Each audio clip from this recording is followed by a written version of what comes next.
Hello everyone, my name is doctor Imran Khan and आज हम लोग सेकेंड वीडियो लेके आए हैं of organic chemistry and the topic is polar and non polar bonds. तो polar and non polar bonds होते क्या हैं? अगर दो एलिमेंट्स जैसे सपोज़ फ्लोरीन है एंड कार्बन एटम है, तो इनके बीच में इलेक्ट्रोनेगेटिविटी का डिफरेंस होता है।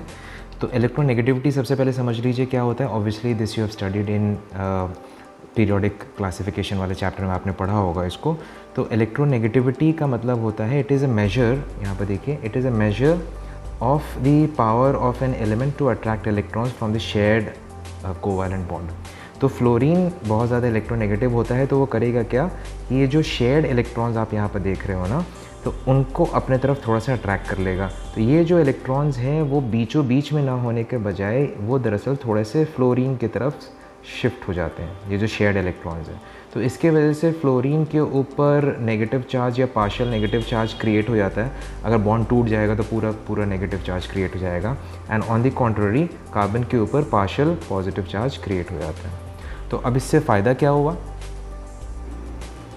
इससे फ़ायदा ये हुआ कि अब यहाँ पर इस बॉन्ड में नेगेटिव पॉजिटिव चार्ज क्रिएट हो गए हैं, जिसकी वजह से अब दूसरे नेगेटिव एंड पॉजिटिव चार्ज जो स्पीशीज़ होते हैं वो ईजिली यहाँ पर अटैक कर सकते हैं। इसका मतलब ये हुआ कि अब ये जो बॉन्ड है या ये जो मॉलिक्यूल है ये ईजिली अटैक किया जा सकता है। इसीलिए polar and non polar bonds का बहुत ज़्यादा सिग्निफिकेंस होता है। तो आप यहाँ पर इलेक्ट्रोनेगेटिविटी का ऑर्डर देख सकते हैं। Fluorine is most electronegative followed by oxygen, chlorine, nitrogen का सेम होता है लगभग electronegativity, bromine, carbon and hydrogen. अब कोई मॉलिक्यूल या बॉन्ड पोलर है या नॉन पोलर है, उसको निकालने के लिए एक फार्मूला होता है, that is this, mu is equal to E into D. जो भी मॉलिक्यूल पोलर होता है ना, तो उसकी जो पोलैरिटी होती है उसको कैलकुलेट करने के लिए हम लोग जो टर्म यूज़ करते हैं that is dipole moment, and उसका फॉर्मूला होता है ये dipole moment is represented by mu, और it is equal to E into D is magnitude of separated charges. मतलब कि जो दो एलिमेंट्स हैं जिनके बीच में हम डायपोल मोमेंट निकाल रहे हैं उनके इलेक्ट्रोनेगेटिविटी का डिफरेंस है, ठीक है, ऑलराइट।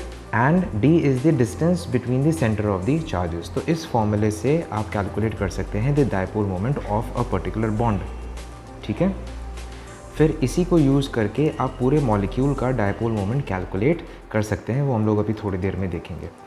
डायपोल मोमेंट किसी मॉलिक्यूल का निकालने के लिए हम लोग वेक्टर्स यूज़ करते हैं। जैसे आप यहाँ पर एग्जांपल्स देख सकते हैं कि दे हैव यूज वेक्टर्स। तो वेक्टर का जो हेड होता है वो इलेक्ट्रोनेगेटिव एलिमेंट की तरफ पॉइंट करता है, एंड जो टेल होता है वो इलेक्ट्रो पॉजिटिव एलिमेंट की तरफ पॉइंट करता है।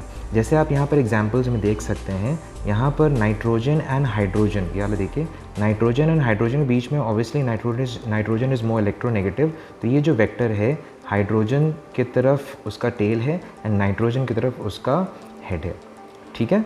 तो ऐसे ही जितने भी एलिमेंट्स होते हैं सबके बीच में हम लोग वेक्टर्स यूज़ करते हैं, जिसके हेल्प से रिजल्टेंट फिर वेक्टर आता है। एंड अगर रिजल्टेंट ज़ीरो आ रहा that means the molecule is non polar, अगर रिजल्टेंट ज़ीरो नहीं आ रहा that means the molecule is polar, alright, ठीक है।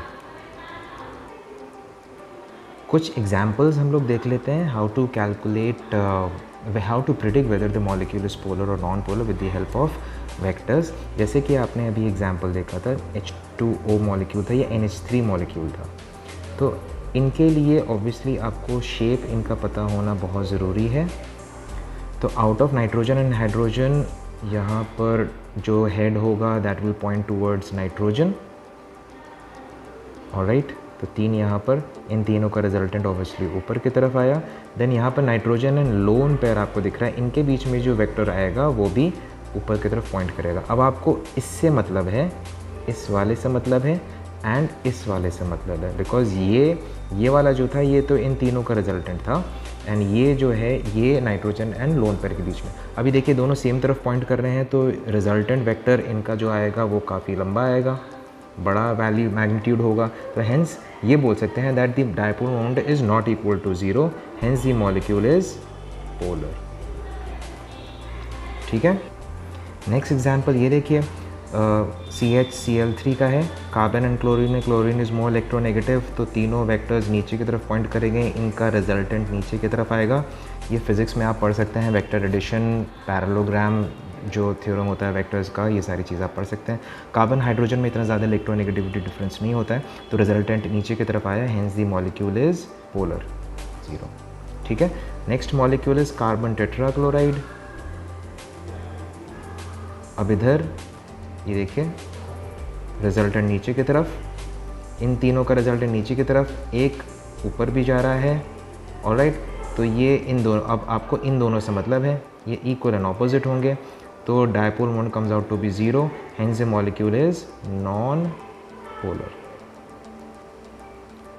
ठीक है, अब सिस ट्रांस जो मॉलिक्यूल्स होते हैं, ज्योमेट्रिकल आइसोमर्स होते हैं, उनमें भी आप वेक्टर्स इजीली कैलकुलेट कर सकते हैं। फर्स्ट एग्जांपल देखिए, ये सिस डाइक्लोरोइथीन है। ऑलराइट, तो कार्बन एंड क्लोरीन में क्लोरीन इज़ मोर इलेक्ट्रोनेगेटिव, तो डायपोल मोमेंट वेक्टर ऐसे आया। यहाँ पर भी कार्बन एंड क्लोरीन में मोर इलेक्ट्रोनेगेटिव, अब इन दोनों का रिजल्टेंट सामने की तरफ आएगा। राइट, दैट इज़ वाई इसका जो डायपोल मोमेंट इज़ लार्ज। अब यहाँ पर देखिए जो ट्रांस मॉलिक्यूल है उसमें ये वेक्टर, एंड इसको देखिए, carbon is more chlorine is more electronegative than carbon, तो जो वेक्टर है का हेड जो है that is towards chlorine, and जो टेल है दैट इज़ टुवर्ड्स कार्बन। अब ये देखिए ये दोनों इक्वल एंड ऑपोजिट हैं, तो hence dipole moment comes out to be 0। Second example थोड़ा ट्रिकी है, ये देखिए दोनों कार्बन एटम्स यहाँ पर लगे हुए हैं। राइट, तो जब दोनों कार्बन एटम्स, तो इलेक्ट्रोनेगेटिविटी डिफरेंस होगा नहीं, बट फिर भी है। आपको यहाँ पर ऐसे केसेस में हाइब्रिडाइजेशन देखना पड़ता है। ये जो बीच वाला carbon atom, this is sp2 hybridise and this is sp3 hybridise. कल या प्रीवियस वीडियो में मैंने आपको बताया था कि s कैरेक्टर जब ज़्यादा होता है तो उसकी इलेक्ट्रोनेगेटिविटी ज़्यादा होती है। यहाँ पर sp2 हाइब्रिडाइजेशन में 33.3% s कैरेक्टर है, एंड sp3 हाइब्रिडाइजेशन में 25% s कैरेक्टर। तो ऑब्वियसली ये जो कार्बन एटम है दिस इज मोर इलेक्ट्रोनेगेटिव, तभी जो हेड है वेक्टर का, ये this is towards the double bond वाला कार्बन एटम। सिमिलरली यहाँ पर भी, अब ये देखिए equal and opposite, dipole moment comes out to be 0। तो ट्रांस ब्यूट टू इन का जो डायपोल मोमेंट है दैट इज़ 0। अब ऑब्वियसली सिस देख लीजिए, सिस इन दोनों का रिजल्टेंट बीच में आएगा, तो हेंस सिस वाला का जो dipole moment is greater than 0, hence this is polar and दूसरा वाला इज़ नॉन पोलर। ठीक है, अब ये वाला एग्जाम्पल देखिए, कार्बन एंड क्लोरीन में chlorine is more electronegative, and ऊपर वाले में दिस जो डबल बॉन्ड वाला कार्बन एटम है दिस इज़ मोर इलेक्ट्रोनेगेटिव, तो इन दोनों का रिजल्टेंट जो है वो कुछ ना कुछ तो ज़रूर निकलेगा, इक्वल एंड ऑपोजिट नहीं है, तो इन दोनों का रिजल्टेंट बीच में ऐसे करके निकलेगा जब आप पैरेललोग्राम में वेक्टर्स लगाएंगे। ऑलराइट, और जो ट्रांस है, ट्रांस में देखिए दोनों जो वेक्टर्स हैं दोनों सेम डायरेक्शन में हैं, हेंस इसके जो डायपोल मोमेंट की जो वैल्यू है वो बहुत ज़्यादा होगी। तो ऐसे क्वेश्चंस में आपसे कंपेयर करने को बोला जा सकता है कि किसकी डायपोल मोमेंट वेक्टर की वैल्यू ज़्यादा होगी, या डायपोल मोमेंट की वैल्यू ज़्यादा होगी ट्रांस की या फिर सिस की। ऑलराइट, फिर सिमिलरली आप इन एग्जाम्पल्स को भी देख सकते हैं। ठीक है, डाई सब्स्टिट्यूटेड बेंजीन का जो एग्जाम्पल है, अगर दोनों ग्रुप, डाई सब्स्टिट्यूट मतलब बेंजीन में दो ग्रुप्स लगे हुए हैं, अगर दोनों ग्रुप इलेक्ट्रॉन डोनेटिंग या इलेक्ट्रॉन विड्रॉइंग है, तो जो dipole moment of the molecule निकालने का जो फॉर्मूला है दैट इज़ दिस। ठीक है, μ1 is the dipole moment of bond CX, मतलब जो पहला बॉन्ड है, and μ2 is the dipole moment of the bond CY, जो कि दूसरा बॉन्ड है। ठीक है, and delta is the theta is the angle between x and y। तो इस लिहाज से dipole moment of ortho di benzene, meta di benzene and para di benzene का ऑर्डर ऐसे चलता है। जैसे हम लोग एग्जाम्पल देखते हैं, सो इस एग्जाम्पल में देखिए यहाँ पर कार्बन एटम है, कार्बन एंड क्लोरीन में obviously chlorine is more electronegative, तो डायपोल मोमेंट जो वेक्टर होगा that will be towards chlorine, equal and opposite, तो ये लगभग 0 हो गया। यहाँ पर जो डायपोल मोमेंट वेक्टर आएगा उसका रिजल्टेंट बीच में आएगा थोड़ा सा, एंड ये देखिए ये जो डायपोल मोमेंट वेक्टर है ये दोनों ही ऊपर की तरफ पॉइंट कर रहे हैं, तो हेंस इसका रिजल्टेंट बहुत ज़्यादा आएगा। That is why ortho dichlorobenzene is more polar as compared to meta dichlorobenzene and as compared to para dichlorobenzene। ठीक है, कुछ एक्सेप्शंस हैं जो कि आप ये देख लीजिएगा, इनको ज़रूर नोट कर लीजिएगा। कुछ एक्सेप्शंस हैं जिनका डायपोल मोमेंट हालांकि ज़ीरो होना चाहिए, बट एक्चुअली में इनका डायपोल मोमेंट ज़ीरो नहीं होता है। तो ये कुछ एक्सेप्शन केसेस हैं, इनको ज़रूर नोट कर लीजिएगा because they might ask these exception cases. अब लास्टली, अगर एक ग्रुप इलेक्ट्रॉन विड्रॉइंग है एंड दूसरा इलेक्ट्रॉन डोनेटिंग है, तब जो फॉर्मूला निकालेंगे यूज़ होगा to calculate the dipole moment of the molecule, बस यहाँ पर बीच में देखिएगा, यहाँ पर नेगेटिव आ जाता है, माइनस आ जाता है बीच में, बाकी everything else remains the same. अब इसको देखिए ज़रा एक्सप्लेन करते हैं। अब आप इस एग्जांपल में देख सकते हैं, ये सब्सटीट्यूटेड क्लोरोटोलुइन है, ये ऑर्थोक्लोरोटोलुइन, ये मेटाक्लोरोटोलुइन एंड ये है पैराक्लोरोटोलुइन। अब फिर ये यहाँ पर कार्बन एटम लगा हुआ है, तो कार्बन क्लोरीन में क्लोरीन इज़ मोर इलेक्ट्रोनेगेटिव, तो जो वेक्टर है वो that will point towards chlorine and CH3 and ये जो कार्बन एटम यहाँ पर लगा हुआ है, यहाँ पर देख सकते हैं इस वाले कार्बन एटम में, दिस कार्बन एटम, ये जो वाला carbon atom, this is sp2 hybridised and this is sp3 hybridised. थोड़ी देर पहले आपने देखा था कि sp2 is hybridised carbon atom is more electronegative, तो ये वेक्टर इस साइड आएगा। अब इन दोनों का resultant is a bigger dipole moment because ये दोनों सेम डायरेक्शन में है। अब यहाँ पर भी वही चीज़ चलाइएगा, तो ऑब्वियसली रिजल्टेंट जो है वो थोड़ा सा ऐसे आएगा, बिकॉज अगर आप इसको ट्रांसपोज करके यहाँ पर लेके आएंगे तो ऐसे आएगा, एंड इन दोनों का जो रिजल्टेंट है वो और कम आएगा।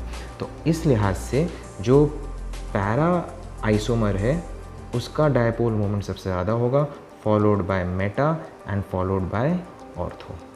ठीक है, तो लास्ट के जो दो कॉन्सेप्ट्स आपने देखे थे, अगर सेम, तो लास्ट के जो दो कॉन्सेप्ट्स आपने देखे कि अगर बेंजीन पे सेम टाइप ग्रुप्स लगे, मतलब इलेक्ट्रॉन विड्रॉइंग लगे हैं दोनों या इलेक्ट्रॉन अट्रैक्टिंग ग्रुप लगे हुए हैं, तो डायपोल मोमेंट कैसे निकालते हैं, उसका जो ऑर्डर होता है that is ortho, Meta and para. और अगर अलग अलग टाइप के ग्रुप्स लगे होंगे तो जो ऑर्डर चलेगा of polarity between molecules will be para, Meta and ortho, and dipole moment निकालने का ये फॉर्मूला आपने थोड़ी देर पहले देख लिया था। Alright, so this is it. In questions को यूज़ करिएगा टू सॉल्व, इन एग्जांपल्स को यूज़ करिएगा। So this is it, in examples को यूज़ करिएगा टू सॉल्व मोर क्वेश्चंस। कोई अगर क्वेरी होगी so you can ask me in the comment box.